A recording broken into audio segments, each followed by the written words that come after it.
ములుగు జిల్లాలో మావోలు ఘాతుకానికి పాల్పడ్డారు. ఇన్ఫార్మర్ల పేరిట ఇద్దరు ఆదివాసీలను చంపివేశారు.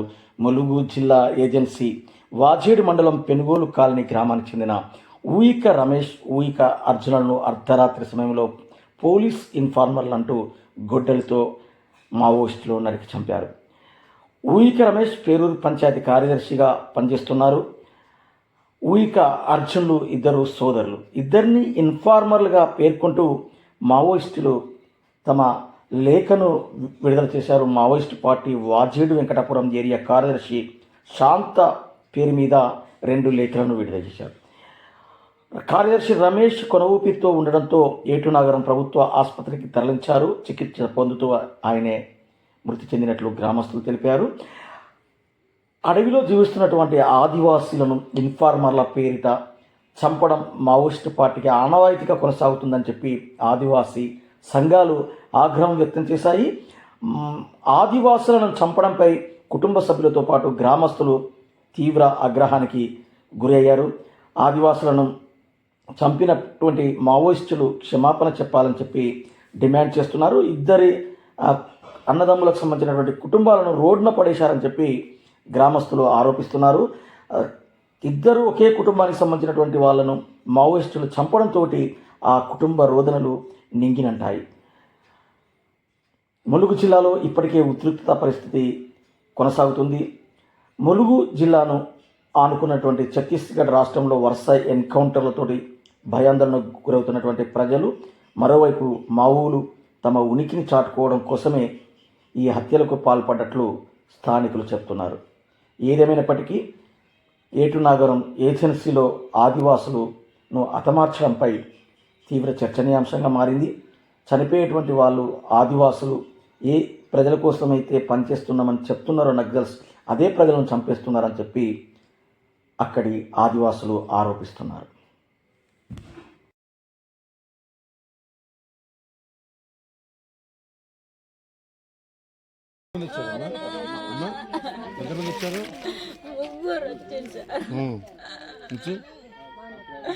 అర్జుడు ఏడంటే ఆయన లోపల ఉండి నేను ఇక్కడ పడుకున్నాను బయటనే. మీద కూడా గొడవలు వీళ్ళు బాగా గొడవలతో తలుపులు కొట్టిండు. ఆ సప్పుడికే బయటికి వచ్చిండు. అచ్చుడే ఈడ లాక్కొని తెచ్చి గొడవలతోనేసి నేను గట్ట బతకాలే. అవి చూడలేదు, తుపాకు చూడలేదు, గొడ్డలే చూసినానే కరెంట్ అసలు. ముగ్గురు వచ్చిండు,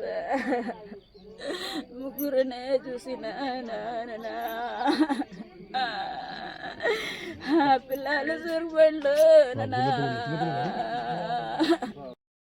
అధికారులు కూడా మాకేందో భూమి అన్ని ఇచ్చి జీవనోపాధి ఇస్తామని మమ్మల్ని గుట్ట నుంచి ఇక్కడ పిలిపించారు. కానీ మేమైతే మాకు ఏ ప్రభుత్వం నుంచి అయితే ఏమాత్రం మాకు లబ్ధి పొందలేదు.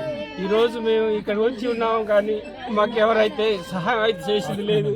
కానీ మేము ఇన్ఫార్మర్ కోసం రాలేదు, మా పొట్ట కోసం, మా కడుపు కోసం, కడుపు మరి తినడం బతకడం కోసం వచ్చినాం. కానీ మాకైతే ఎవరైతే ఏ ప్రభుత్వం అయితే మాకు సహాయం చేయలేదు.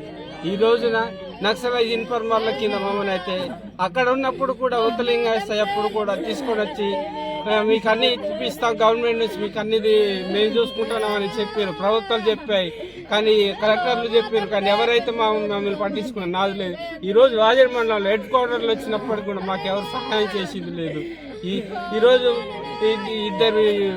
ఇద్దరు ఒక సెక్రటరీని కానీ ఇక్కడ ఒక సామాన్య మానవుడు ఆయన ఒక అర్జున్ కానీ నక్సలైట్స్ కింద చంపేశారు. ఇప్పుడు మరి ఇన్ఫార్మర్ల కింద చంపేశారు. మేము వాళ్ళకి చెప్పిందేం లేదు. మా పూట కోసం మేమైతే రోజు అయితే పనికి వెళ్ళి జీవనోపాధి కలుపుతున్నాం. రోజు కూలింగ్ పొంది అయితే ఇక్కడ కడుపుకు లేదు. ముగ్గురు ఇప్పుడు ఆ బాధితులు అయితే ఈ ముగ్గురికి ఆడపిల్లలే. వాళ్ళ పరిస్థితి ఏం కావాలి? రేపు వాళ్ళ జీవనోపాధిని ఎవరు చూసుకోవాలా? మాకెవరు సహాయం చేస్తారు? మా బ్రతుకుల కోసం అయితే ఇక్కడికి వచ్చి బతుకుతున్నాం ఈ హెడ్ క్వార్టర్లో. కానీ మాకు సాయం చేసేది అయితే ఏ ప్రభుత్వం నుంచి లేదు, మండల అధికారుల నుంచి కూడా లేదు. ఎంతో మందికి దరఖాస్తులు ఇచ్చాము, లెటర్లు ఇచ్చాం. కలెక్టర్లు ములుగు, భూపాలపల్లి జిల్లాలో అక్కడ ప్రతి కలెక్టర్ ఆఫీస్లో కూడా లెటర్లు ఇచ్చాం, కానీ ఏం లేదు. ఈ రోజున ఇన్ఫర్మర్ల కింద చేసి చంపేశారు. ఇది మమ్మల్ని ఇంతవరకు కరెక్ట్ మా బ్రతుకు మాకు రక్షణ కూడా లేకపోయాయి. గుట్ట మీద ఉన్న అప్పుడు అదే పరిస్థితి, ఇక్కడ వాజ్ హెడ్ క్వార్టర్లో వచ్చినప్పుడు ఇదే పరిస్థితి. ఇంకా మాకు ఇంకెక్కడి నుంచి రక్షణ ఉంది? పోలీసుల నుంచి రక్షణ లేదు. రాత్రి నుంచి ఫోన్ చేసి ఎస్ఐ గారి సార్ వాళ్ళతో మాట్లాడతాను, అయినప్పటికీ కూడా మాకు ఎవరు వచ్చి సపోర్ట్ చేయట్లేదు. ఇంకా వాడికి ఏ ప్రభుత్వం అండగా ఉన్నది? ఈ రోజున ఎలాంటి పరిస్థితి లేని స్థితి మా బతుకులు. ఇంకెప్పుడు మాకు సహాయాలు దొరుకుతాయి? హెడ్ క్వార్టర్లో వచ్చినా లేనప్పుడు, ఇంకా గుట్ట మీద ఉన్నప్పుడు కానీ మాకు అక్కడైనా సొంత భూములు ఉండి ఆదాయం చేసుకుని బతికే వాళ్ళం. అక్కడ ఉండనే కూడా తీసుకొని వచ్చారు. ఇక్కడ చూస్తాం, అన్నీ చూస్తామన్నారు. ఇక్కడ వచ్చినాక ఏమి లేదు, మమ్మల్ని చూసుకున్న నాదుడు అయితే లేదు. ప్రతి అధికారి రావడం, ఓట్లు ఆడడం, ఓటు వేయించుకోవడం గత అయితే లేదు. ఈరోజు సామాన్య మానవులుగా మేమే ఇన్ఫర్మర్ల కింద చనిపోతాం. ఇన్ఫర్మర్ల కోసం రాలేదు, బతకడం కోసం వచ్చాం, మాకు జీవనం కోసం వచ్చినాం. మరి ఇక్కడైనా మాకు మేల్కొని ప్రభుత్వం మాకు సహాయం చేయాలని మేమైతే అడుగుతాను. మాకు సహాయం చేయండి. ఈ రోజున ఆ కుటుంబాల బాధితులకు కూడా మరి